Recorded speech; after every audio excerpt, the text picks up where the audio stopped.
देवर की दोस्ती के पीछे क्या राज था। घर का सबसे सीधा साधा लड़का, जिसे सभी लोग मासूम समझते थे, वह अचानक एक अनजान आदमी के साथ हर रोज दिखाई देने लगा। देवर करण देर रात घर लौटता, किसी से फोन पर धीरे धीरे बात करता और जैसे ही कोई कमरे में आता वह तुरंत मोबाइल छिपा देता।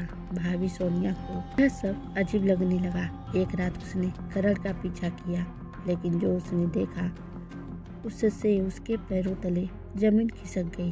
आखिर देवर की इस नई दोस्ती के पीछे क्या राज था?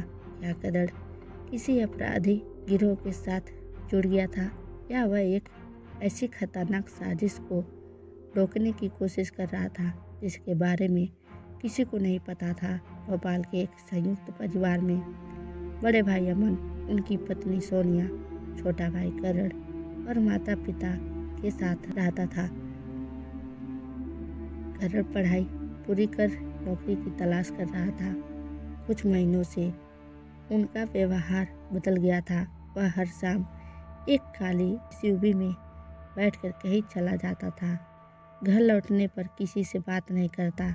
एक दिन सोनिया ने देखा कि करण की शर्ट पर खून के धब्बे हैं। पूछने पर उसने कहा बाइक से गिर गया था, लेकिन उसकी बात पर किसी को विश्वास नहीं हुआ। अगले दिन मोहल्ले में खबर फैली कि पास के इलाके से एक छात्र लापता हो गया है।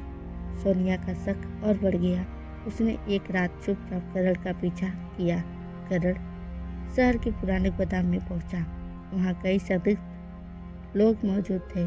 सोनिया डर गई और तुरंत पुलिस को फोन करने लगी। तभी उसने देखा कि करण उन लोगों से बहस कर रहा है। अचानक गोली चलने की आवाज़ आई। करण किसी तरह वहां से भागा और सीधे शहर के क्राइम ब्रांच ऑफिस पहुंच गया। अगले दिन पुलिस ने पूरे गोदाम पर छापा मारा। वहां से नकली दस्तावेज, हथियार और अपहरण से जुड़े सबूत बरामद हुए। पूरे परिवार को लगा कि करण अपराधियों के साथ था, लेकिन असली सच कुछ और था। क्राइम ब्रांच के अधिकारी ने बताया कि करण पिछले 3 महीनों से गुप्त शिविर के रूप पुलिस की मदद कर रहा था। कॉलेज के लापता छात्र बचाने और गिरोह तक पहुंचने के लिए उसने अपनी जान को जोखिम में डाल दी थी। उसकी दोस्ती असली नहीं बल्कि अपराधियों की विश्वास जीतने की योजना थी। करण ने यह बात परिवार से इसलिए छिपाई क्योंकि मिशन की जानकारी लीक होने पर कई लोगों की जान खतरे में पड़ सकती थी। छापे के दौरान लापता छात्र को सुरक्षित छुड़ा लिया गया।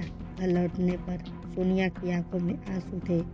उसने कहा, मैंने तुम्हें गलत समझा। करण मुस्कुराया और बोला, कभी कभी सच छिपाना भी जरूरी होता है। अगर उससे किसी की जान बचती तो अमित ने अपने छोटे भाई को गले लगा लिया। उस दिन पूरे परिवार को एहसास हुआ कि जिस दोस्ती को वे अपराध समझ रहे थे, वह कई बेगुनाह लोगों की जिंदगी बचाने की लड़ाई थी।